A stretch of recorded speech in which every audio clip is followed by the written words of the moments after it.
What's up, people? It's Mental Health Monday. But more importantly, May is Mental Health Awareness Month.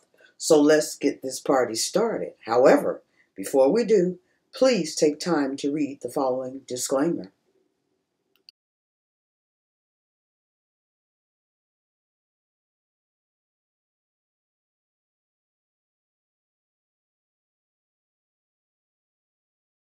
Trauma. This is trauma part two because there are so many moving parts and there are so many things that can cause trauma. But before we get into a review of what trauma is, let me give you some statistics.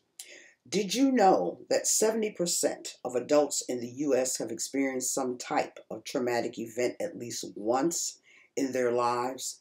That's 223.4 million people.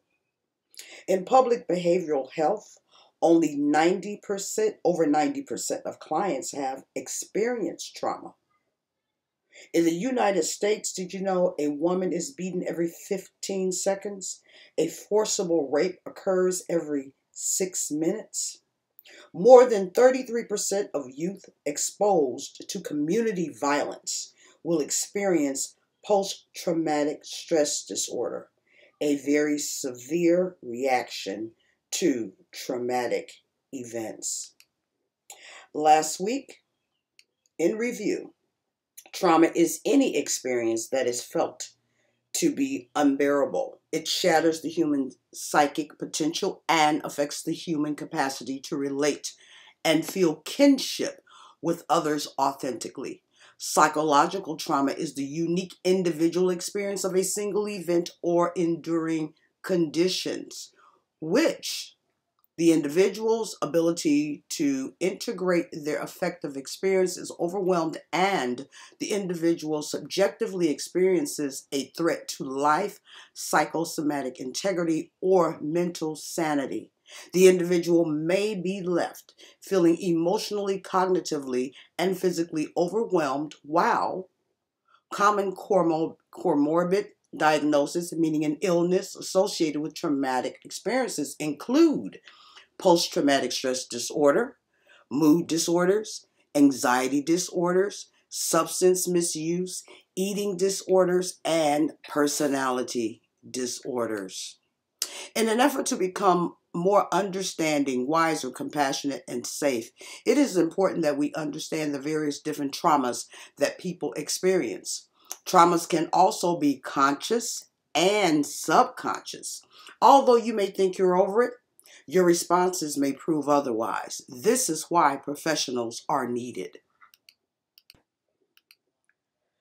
Last week, I gave you some potential causes of trauma, keeping in mind that your mental can affect your physical. In other words, your psychological can affect your physical, and in some cases, it can happen in the reverse. Some research estimates that between 60 and 75% of people in North America experience a traumatic event at some point. Going forward, I have broken down these various traumas into three categories of events.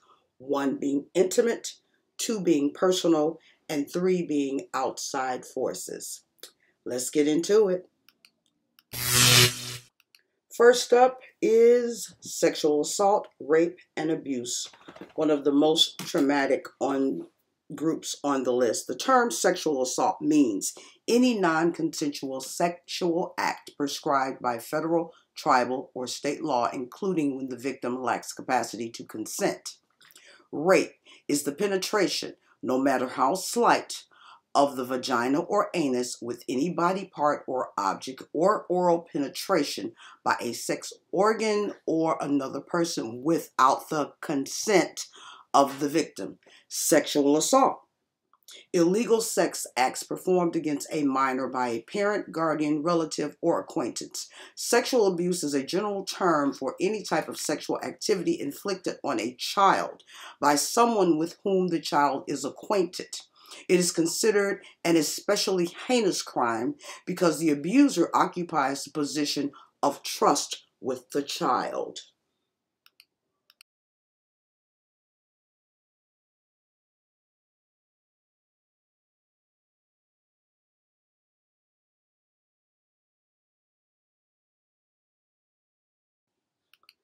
Okay, hold on to your bootstraps.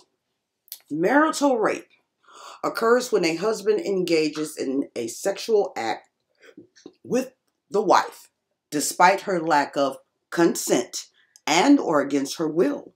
Marital rape often involves violence, physical force, and threats that cause the woman to fear that her husband would physically harm her if she does not consent. Research shows that men engage in marital rape out of anger or to assert their dominance, power, and control over their wives and families. What you need to understand here is verbal consent is your only get out of jail free card. Marital rape is a crime. Let me repeat that. Marital rape is a crime. Now we're going to take a little pause for the cause from a spiritual perspective.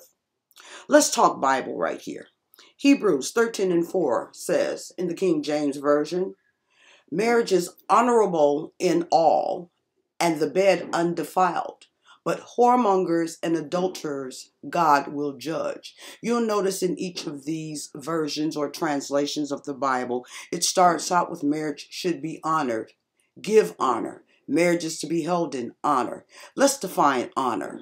Honor is precious, a great value, respected, especially in the eye of the beholder. Therefore, marital rape or infidelity are not in alignment with the definition of honor. As far as undefiled, meaning untainted, free from contamination, free from that which the nature of a thing is deformed and debased, or is forced and vigor impaired. Marital rape is a crime. Infidelity, we will find out later, is also a crime.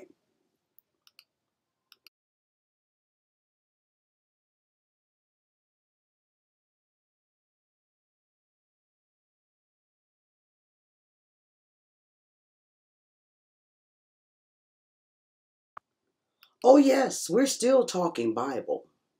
Although it is a marital duty to engage in conjugal activities. Marital rape is still a crime, though.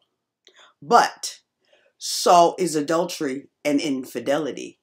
The definition of conjugal rights, according to Merriam-Webster, is the sexual rights or privileges implied by and involved in the marriage relationship, the right of sexual intercourse between spouses. Conjugal rights is a two-way street, brothers. Period. The legality of adultery. As is common with most laws, the way adultery is defined and handled varies from state to state. What many fail to realize about adultery is that in Illinois, it is considered against the law and can result in legal repercussions. Illinois is one of the 18 states that have made adultery a crime. Illinois law defines the act of adultery as voluntary sexual intercourse between a married person and a person who is not their spouse. If the person is married and knows the other person involved in such intercourse is not his spouse, or the person is not married and knows that the other person involved in such intercourse is married. Based on the law, if two parties engage in such action and their actions are open and notorious, they are committing a misdemeanor, which can be punished by up to a year in prison. However, even though the law exists, it rarely results in criminal prosecution. That's probably because most people don't realize that there is a law on the books. So a person is unlikely to actually receive jail time for their extramarital activities. So not only is it against God's standards, it's against Illinois standards. And yes, you do have a marital duty to your wife and to your husband. And as the Bible says in 1 Corinthians 7:5, do not deprive each other except by mutual, here's that word again, consent, and for a time, so you may devote yourselves to prayer. Then come together again, so that Satan will not tempt you through your lack of self-control. Marital duty, that which is owed properly, a debt, metaphorically, its dues, specifically, a conjugal duty to her and to him. Let's move on to traumas of the heart. Intimate traumas, abandonment, betrayal, infidelity. Let's go with abandonment. Is a feeling of disconnectedness, rejection, and neediness. The aftermath of this type of trauma generates a looming fear of not only losing connection with the people you love, but being forced to fend for yourself, because these anxieties reside deep within the subconscious. Many people are unaware that much of their choices are driven by the intent to defend themselves from getting hurt again. Betrayal is the sense of being harmed by the intentional actions or omissions of a trusted person. The most common forms of betrayal are harmful disclosures of confidential information, disloyalty, infidelity, dishonesty. They can be traumatic and cause considerable distress.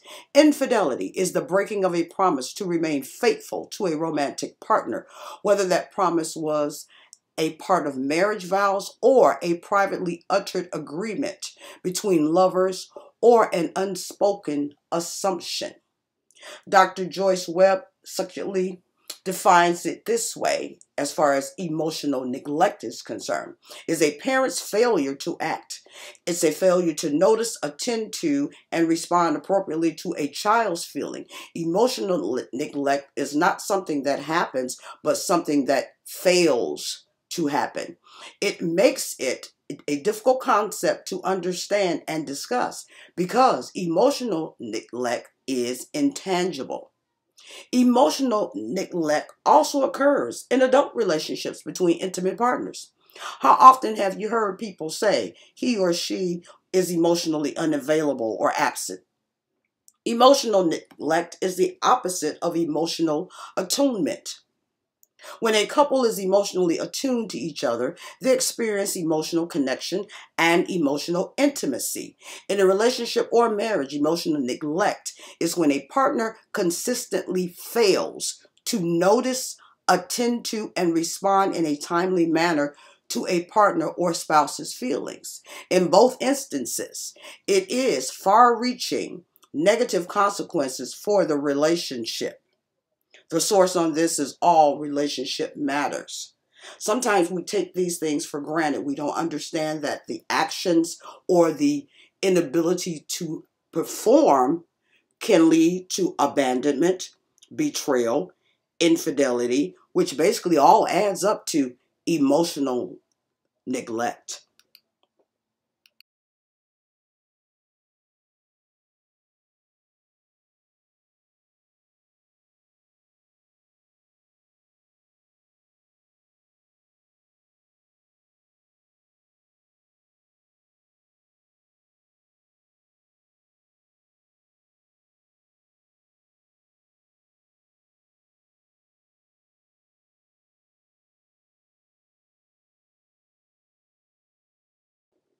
Yes, those intimate traumas can be quite damaging. Infidelity, psychological abuse, neglect, abandonment, betrayal.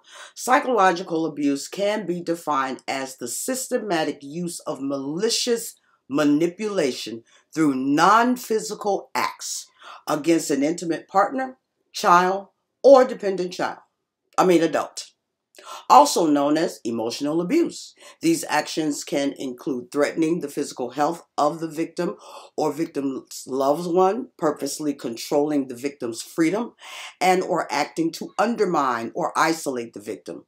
Psychological abuse can occur prior to physical, sexual, or other abuses. However, it can happen at the same time.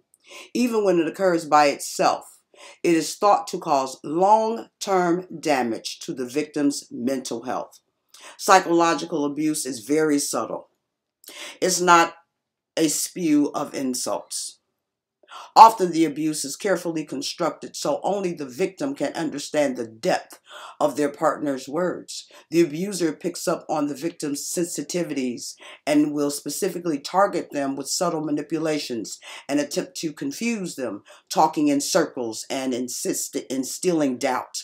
If the victim were to describe the abuse to an outsider, the outsider would likely be unable to see or understand the extent of the abuse. And this is why so many people get away with psychological abuse. This is also the reason so many people do not report psychological abuse.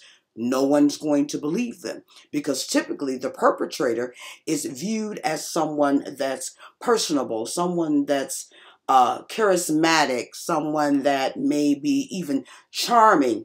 And to think of this person actually inflicting psychological abuse on another human being, it's hard for someone on the outside to understand it. But here's the thing, it's a real thing. Here are 5 signs of psychological or emotional abuse. Number 1, are they degrading you? Are you being put down in front of others? If you speak up, they say you're being too sensitive. Number 2, are they controlling? Make your ideas feel stupid or small in everything you do. They have control of it. Number 3, accusing and blaming. Do they ever apologize? Ever laugh at themselves? They have no shortcomings, but make you apologize for everything you do? Can handle or can't handle criticism? Number 4, neglect. Give you the cold shoulder, silent treatment. Typically happens with children, but will withhold affection and can happen in adult relationships. Codependency is number 5. They treat you like an extension of themselves or as a child. Tends to not take into consideration your needs or feelings. They always know what's best for you.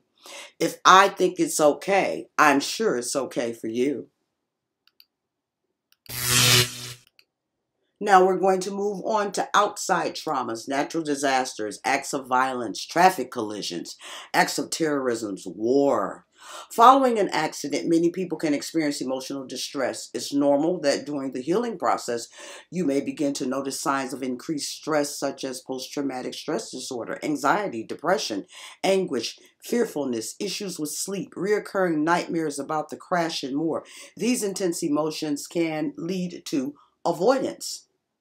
Exposure to violence involving highly lethal weapons is associated with higher trauma symptoms over and above exposure to all other types of violence, making it a strong contributor to adolescent depression, anxiety, and aggression.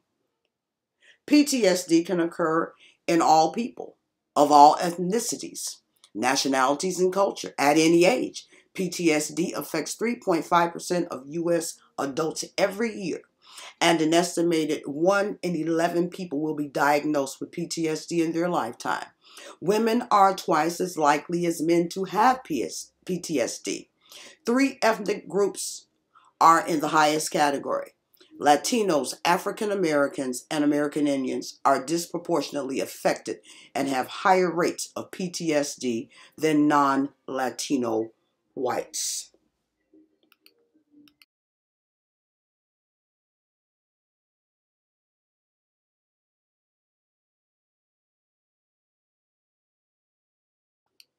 Trauma. Now we're talking about death and childbirth. We have the deepest connection with the people we love. These relationships make us who we are. They contribute to our sense of identity and have the power to transform us for good or bad. Because of this, the death of a loved one can create numerous psychological issues, including PTSD, particularly if the loss was tragic and unexpected. As it relates to childbirth, called birth trauma, is distress experienced by a mother during or after childbirth. While trauma can be physical, it is often emotional and psychological. It is not just about what happened during labor and the birth. It can also refer to how the mother is left feeling afterwards. Sometimes the effects of birth trauma can emerge and continue for some time after you've given birth.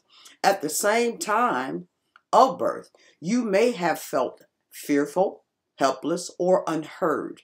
After the birth, it's possible to feel shocked, guilty, or numb, and even experience panic attacks and anxiety. Let me put a pin right here and state that our minds are more fragile than we realize. And I understand that this is one of the reasons that in God's word, he talks more about the mind than he does about the heart. Trauma, from the personal perspective of severe illness or injury. Most traumas come from the external environment, a natural disaster, an attack, or a war. Medical trauma comes from within. Our bodies are the source of danger, as such, it can seem that a safe haven is not available to us.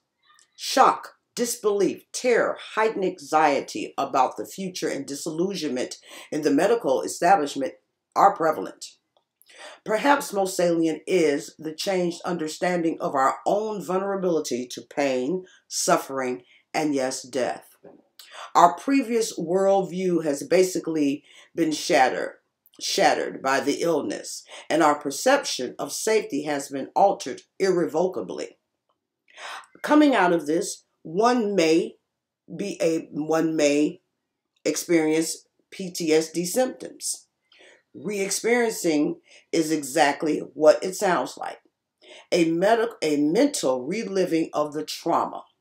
It can include intrusive thoughts, flashbacks, and nightmares. For many people living with chronic illness, re-experiencing is particularly alive during interactions with doctors and hospitals. Driving by a hospital may cause panic. The prospect of both testing and treatment procedures create tremendous anxiety. Some of us have particular memories, a botched procedure, a hospital stay in which our pain was unrelenting, an unsympathetic doctor. Others of us have fragments of memory that have not been processed and don't make a coherent narrative. We only know that we are terrified. Trauma, another personal event, being attacked. While it's well known that being physically assaulted can lead to post-traumatic stress disorder or PTSD, researchers recently investigated the effects of paranoia following an attack. Researchers at King's College London tracked 106 victims of violent crimes who were treated for minor injuries after being mugged. Their findings were published in a journal, Psychological Medicine. Researchers found that a third of the victims experienced symptoms of PTSD, and 80% were fearful of other people initially after the event. But those numbers were significantly lower a month later. Still, 2/3 of the victims experienced symptoms of paranoia for up to 6 months after the event. Paranoia is defined as an excessive mistrust of others, and researchers found that 4 out of the 5 victims became more fearful of other people after being mugged. That excessive mistrust lasted 4 months. The source on that is Healthline. Hopefully by now you understand that trauma is a real thing, and only you can help yourself to heal. According to the American Psychiatric Association, PTSD affects approximately 3.5% of U.S. adults every year, and an estimated 1 in 11 people will be diagnosed with PTSD in their lifetime. Again, women are twice as likely as men to have PTSD. Every month, the National Domestic Violence Hotline receives over 27,000 calls for help. And each year, over 10 million Americans are subjected to psychological and physical abuse from people they love and trust the most. 50.7% of men and 49.3% of women feel fear or uncomfortable in their current relationships. Out of 571 people that were surveyed, the most common insults were about victims' intelligence, financial status, and physical appearance. 50% of men and women have been physically harmed by their current partner.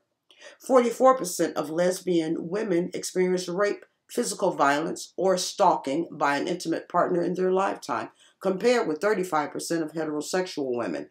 And the rate of violence was 24% higher for bisexual men than heterosexual men. There are 3 types of trauma. acute trauma, chronic trauma, complex trauma.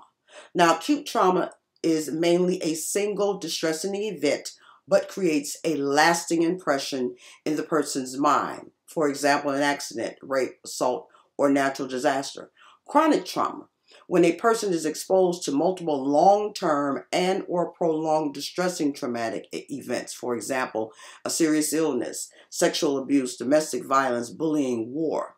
Complex trauma, exposure to varied and multiple traumatic events or experiences, generally within the context of interpersonal relationship. For example, childhood abuse, neglect, domestic violence, family disputes, and other repetitive situations such as civil unrest. These type of traumas can occur at home, in school, and or at the workplace. The reason people stay in these traumatic relationships, here are some of the number one reasons. I still love him or her. I think it can get better, and I don't want to be alone. We had children, a marriage, a house, and I thought I was trapped. Our relationship didn't start this way, so I know things can get better. It was my first serious relationship. I thought I could fix it. No, you can't fix it. Trauma is a real thing, and only you can help yourself to heal. Here are a few coping strategies. You may want to take out a pen and piece of paper and write some of these down. Number one, acknowledge that you have been through a traumatic event.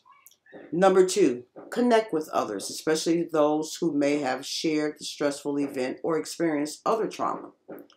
3, exercise. Try jogging, aerobics, bicycling, or walking.